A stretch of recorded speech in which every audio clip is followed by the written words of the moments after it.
My name's Mike. I've been a musician, I suppose, since,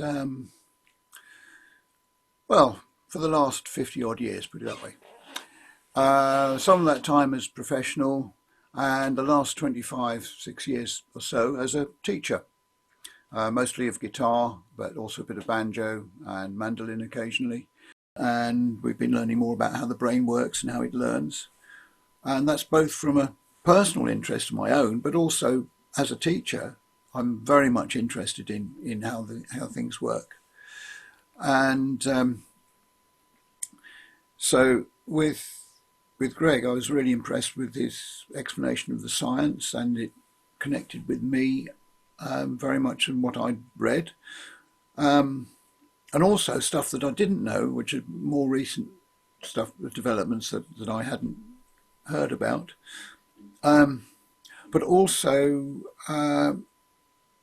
connecting it to actually learning a piece of music, which I was finding difficult. It's a tune I've loved since I first started playing guitar. Very, very hard tune, piece by John Renbourn. And there is a particular section in it that I was having real trouble getting consistently.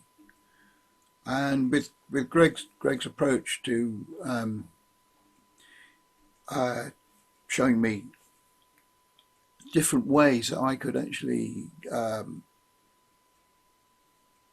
overcome those mistakes, and that's what I think that's what really impressed me, because by doing what he said and trying out the exercises that he suggested I do,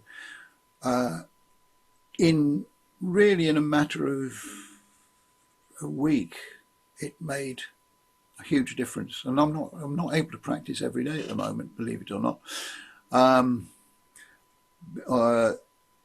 but it made a huge difference to my playing in quite a short while.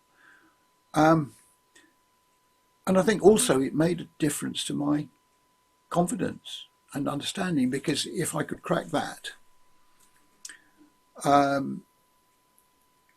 I suddenly sort of learnt an awful lot more about learning itself, by doing it myself, which I will and have been passing on to my students, who seem to be benefiting from it as well.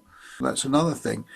I used to think that I hadn't got enough time to practice as much as I wanted to, but I found that actually by doing the things that he suggested, I've got loads more out of my practice time, and I've made far more progress than I would have thought, considering the comparatively small amount of practice time I've had.